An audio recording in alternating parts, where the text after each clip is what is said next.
Bismillahirrahmanirrahim. Assalamualaikum warahmatullahi wabarakatuh. Alhamdulillahirabbil alamin. Wal aqibatu lil muttaqin wa la udwana illa 'alal zalimin. Wassalatu wassalamu ala rasulihil amin wa ala alihi wa sahbihi wa sallim. Amma ba'd. Ikhwatal Islam rahimakumullah. Para peserta kajian fikih yang dirahmati Allah. Setelah kita memuji Allah Subhanahu wa taala dan bersyukur kepadanya, serta berselawat kepada Rasulullah SAW. Insyaallah pada malam hari ini kita melanjutkan kembali pembahasan kita terkait masalah fikih, pembahasan masalah fikih yang kita ambil dari kitab Al-Mulakhas Al-Fiqhi. Sekarang kita sampai pada hukum sholat kusuf, hukum-hukum seputar sholat kusuf, kusuf atau sholat gerhana, baik gerhana bulan ataupun gerhana matahari. Mengenai hal ini terdapat dalam firman Allah Subhanahu wa taala dalam surat Yunus ayat 5. Allah berfirman, "Walladzi khalaqas sama walladzi ja'ala asy-syamsa dhiya'an wal qamara nura faqaddarahu manazila lita'lamu 'adada as-sinina wal hisab ma khalaqallahu dzalika illa bil haqq yufassilul ayati liqaumin ya'lamun." Dialah Allah Subhanahu wa taala yang menjadikan matahari dhiya'an, yang bercahaya, wal qamara nura, dan menjadikan bulan ya menjadikan bulan sebagai cahaya. Faqaddarahu, dan Allah Subhanahu wa taala ya yang menakdirkannya, menentukannya, manazila, tempat-tempatnya, ya tempat-tempat edarnya, lita'lamu, agar kalian mengetahui ada sini jumlah bilangan dalam setahun, wal hisab, dan perhitungan. Ma khalaqallahu dzalika, Allah SWT tidaklah menciptakan demikian, illa bil haq, kecuali dengan kebenaran. Yufasilul ayat, dialah Allah yang menerangkan ayat-ayatnya di qaumi ya'lamun, bagi kaum yang mengetahuinya. Ya, jadi di sini menunjukkan bahwasanya matahari dan bulan itu merupakan ciptaan Allah Subhanahu wa taala. Kemudian dalam ayat yang lain, surah Fussilat ayat 37, Allah berfirman, "Wa min ayatihi al-lailu wan-naharu wasyamsu wal-qamar la tasjudu lisyamsi wala lil-qamar wasjudu lillahi alladzi khalaqahunna in kuntum iyyahu ta'budun." Dan di antara tanda-tanda kekuasaan Allah Subhanahu wa taala adalah, dan keesaan Allah, adanya malam, siang, matahari dan bulan. Janganlah kalian sujud kepada matahari dan bulan, akan tetapi sujudlah kalian kepada Allah yang telah menciptakan yang menciptakan matahari dan bulan itu. In kuntum iyyahu ta'budun, ya kalian hanya kepada Allah beribadah. Ini menunjukkan bahwasanya matahari dan bulan itu adalah merupakan ciptaan Allah, maka kita tidak diperbolehkan untuk sujud atau menyembah kepada matahari dan bulan. Ya. Kemudian sholat kusuf atau sholat gerhana adalah hukumnya sunnah muakkadah. Ya, itu hukumnya ada sunnah yang ditekankan, ya, berdasarkan kesepakatan para ulama. Dalilnya adalah hadis Rasulullah Shallallahu Alaihi Wasallam tentang sholat gerhana. Kemudian gerhana, ya, merupakan salah satu tanda dari tanda kekuasaan Allah Subhanahu wa taala, yang Allah Subhanahu wa taala yang dengannya memberikan rasa takut kepada hamba-hambanya, sebagaimana firman Allah Subhanahu wa taala dalam surah Al-Isra ayat 57, "Wa ma nursilu bil ayati illa takhwifa." Ya, tidaklah kami mengirimkan ayat-ayat kami melainkan untuk memberikan rasa takut kepada manusia.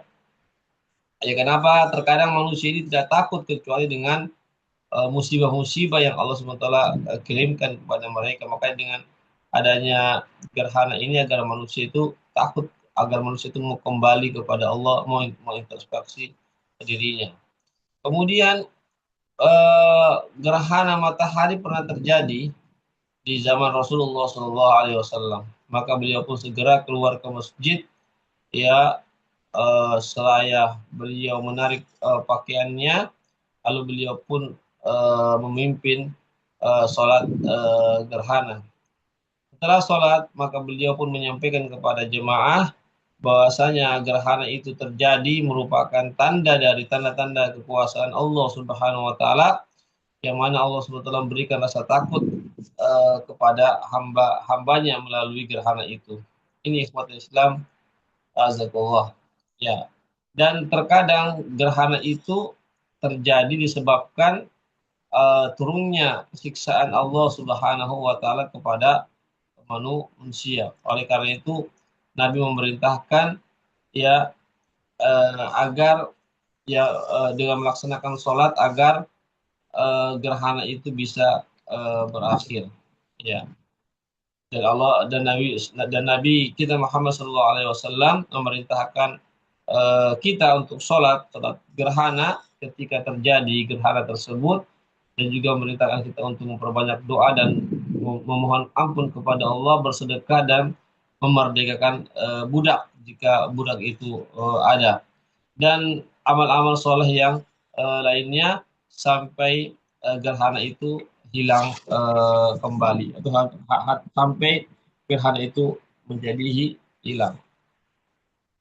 Ya, ikhwatul Islam, azakullah. Jadi gerhana matahari ini adalah eh, ada peringatan dari Allah Subhanahu wa taala kepada manusia, dan juga pemberian rasa takut terhadap manusia, agar manusia itu kembali kepada Allah Subhanahu wa taala dan merasa terus sedang diawasi oleh Allah Subhanahu wa taala. Ya. Di zaman jahiliyah terdahulu mereka meyakini bahwasanya gerhana itu terjadi ketika lahirnya seseorang, ya, seorang anak raja misalnya, atau meninggalnya seorang yang memiliki kedudukan yang tinggi. Maka Rasulullah SAW menepis, ya, atau membantah semua keyakinan itu adalah keyakinan tidak benar. Ya, ya, semua itu tidak benar. Artinya gerhana itu terjadi bukan karena lahirnya seorang yang memiliki pengaruh atau karena meninggalnya seorang yang memberikan pengaruh, ya, tetapi, ya, eh, tetapi seseorang itu, ya, tetapi terjadinya gerhana itu semata-mata Allah, ada hikmah, ya, ketuhanan, ya, di balik peristiwa gerhana matahari atau gerhana bulan tersebut. Ini ikhwatul Islam, azakallah.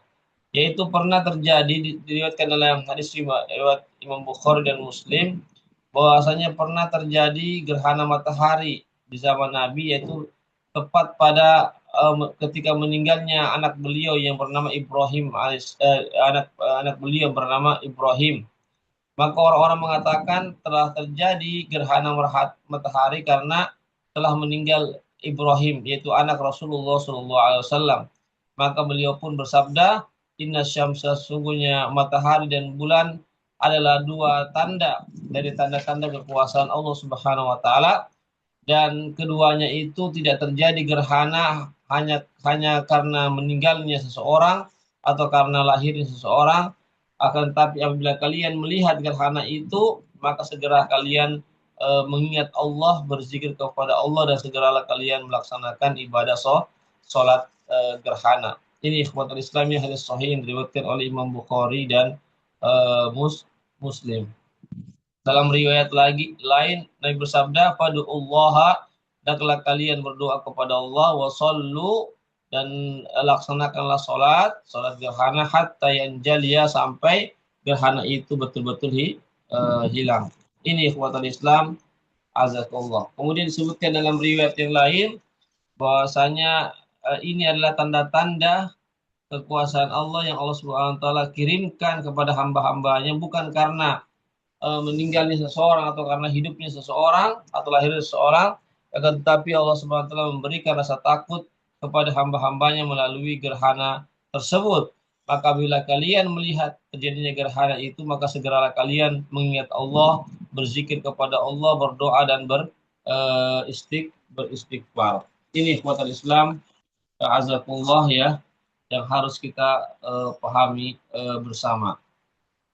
Allah Subhanahu wa taala ia menjadikan adanya gerhana matahari ataupun gerhana bulan agar manusia itu mau mengambil pelajaran, agar manusia mengetahui bahwasanya keduanya itu matahari dan bulan adalah ciptaan Allah Subhanahu wa taala. Ya, bahwasanya keduanya itu ada terjadi kekurangan-kekurangan, ya terjadi perubahan-perubahan, ya yang merupakan semua adalah ciptaan Allah Subhanahu wa taala untuk menunjukkan kepada hamba-hambanya bahwasanya itu di bawah kekuasaan Allah Subhanahu wa taala, ya, dan yang berhak untuk diibadahi hanyalah Allah Subhanahu wa taala. Sebagaimana Allah berfirman, dan di antara tanda-tanda kekuasaan Allah adalah adanya malam, ya, adanya siang, adanya matahari dan bulan. Janganlah kalian sujud kepada matahari dan kepada bulan, akan tetapi sujudlah kepada Allah Subhanahu wa taala saja yang telah menciptakan semuanya itu. Jika kalian betul-betul beribadah hanya kepada Allah Subhanahu wa taala.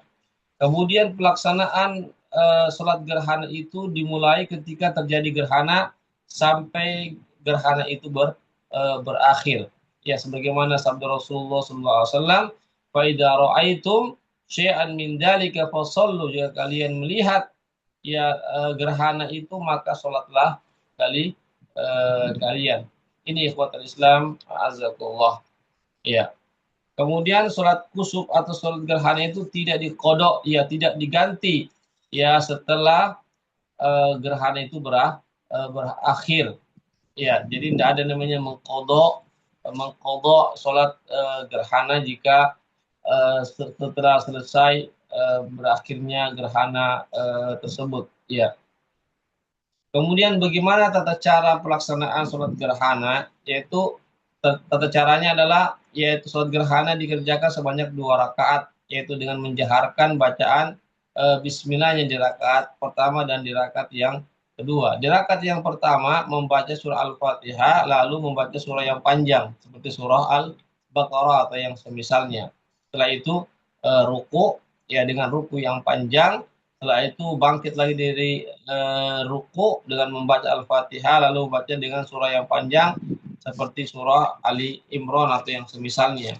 Ya, kemudian sujud sama dengan sujud sebanyak 2 kali.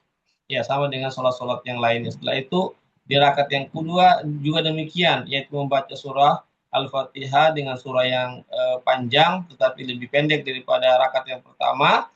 Setelah itu ruku dengan ruku yang panjang juga, tentu juga lebih pendek daripada rakaat yang pertama. Ya, kemudian setelah itu setelah ruku bangkit lagi dari ruku, kemudian membaca surah Al-Fatihah dan surah yang lainnya. Jadi intinya dalam satu rakaat itu 2 kali ruku, 2 kali ruku dalam satu rakaat, berarti ada 4 rakaat semua untuk 4 kali ruku untuk 2 rakaat. Itu tata cara pelaksanaan sholat gerhana sebagaimana yang dicontohkan oleh Rasulullah Shallallahu Alaihi Wasallam. Iya. Kemudian sholat gerhana itu disunahkan dilaksanakan secara berjamaah. Ya, meskipun secara sendirian juga diperbolehkan, tetapi yang abdolnya, yang sunnahnya itu dikerjakan secara berjamaah karena Nabi melaksanakannya dengan para sahabatnya. Tapi sekali lagi boleh dikerjakan juga secara sendirian.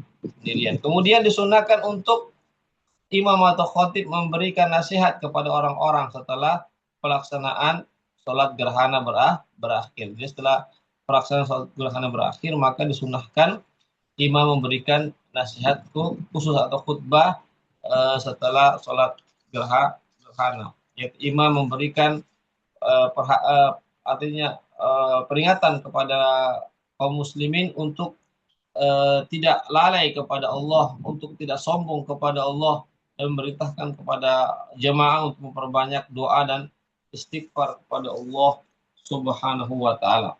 Ini ikhwatul Islam, azakumullah. Kemudian disebutkan dalam hadis Rasulullah SAW bahwasanya Nabi selesai dari melaksanakan sholat gerhana, dan ketika selesai maka berakhir pula gerhana matahari itu. Lalu beliau pun berkhutbah seraya memuji Allah Subhanahu wa taala. Lalu beliau bersabda, sesungguhnya matahari dan bulan adalah dua tanda dari tanda-tanda kekuasaan Allah Subhanahu wa taala, yang mana keduanya itu tidak terjadi gerhana hanya karena meninggalnya seorang atau karena lahirnya seseorang. Maka bila kalian melihat peristiwa itu, maka hendaklah kalian berdoa kepada Allah, bertakbirlah, salatlah, dan bersedekahlah. Ini perintah dari Rasulullah SAW ketika terjadi gerhana matahari ataupun bulan. Apabila salat gerhana sudah selesai, sebelum gerhana itu berakhir, maka hendaklah kaum muslimin memperbanyak zikir kepada Allah dan berdoa kepada Allah Subhanahu wa taala agar gerhana itu dapat berakhir. Ya, dan tidak perlu mengulangi sholat gerhana apabila gerhana itu sudah berakhir. Ya, maksudnya apabila gerhana itu sudah berakhir dan kaum muslimin sementara sholat, maka sholat itu tetap dikerjakan meskipun diringankan, dan tidak boleh untuk dibatalkan sholat tersebut, sebagaimana firman Allah, wala tubtilu a'malakum, janganlah kalian menghapuskan amal-amal atau membatalkan amal-amal kalian. Ya, ini ikhwatul Islam, a'azakullah, ya, terkait tentang pelaksanaan sholat gerhana. Ya, jadi gerhana itu terkadang ada yang lama gerhananya, ada yang sedikit, ada yang sebentar, ya. Ada gerhana sedikit, ada gerhana total, ya, ada gerhana setengah, ada gerhana sepertiga, dan seterusnya. Ya, intinya ya apabila gerhana itu besar, ya, atau gerhana total, maka hendaklah sholat itu dikerjakan. Kata ulama, Syekhul Islam mengatakan memperlama sholatnya, ya. Bahkan jika memerlukan membaca surah Al-Baqarah atau yang semisalnya di rakaat yang pertama atau di ruku yang pertama. Kemudian di ruku yang kedua membaca surah yang lebih pendek daripada surah Al-Baqarah. Ini ikhwatul Islam, azakullah, intinya adalah tergantung dari dari keadaan gerhana itu, apakah gerhana itu besar, kecil, sempurna ataupun tidak. Intinya adalah disunahkan untuk berdoa, beristighfar, mohon ampun kepada Allah, juga melaksanakan sholat yang disebut dengan sholat gerhana. Demikianlah apa yang bisa kami sampaikan secara singkat saja tentang pelaksanaan hukum sholat gerhana, baik gerhana matahari ataupun gerhana bulan. Ya, silakan kalau yang bertanya. Ada yang bertanya tentang masalah sholat gerhana, dipersilakan. Baik, kalau tidak ada, kita cukupkan sampai di sini saja. Mudah-mudahan ada manfaatnya, bisa kita pahami apa yang kami sampaikan. Barakallahu fikum. Wabillahi taufiq wal hidayah. Wassalamualaikum warahmatullahi wabarakatuh.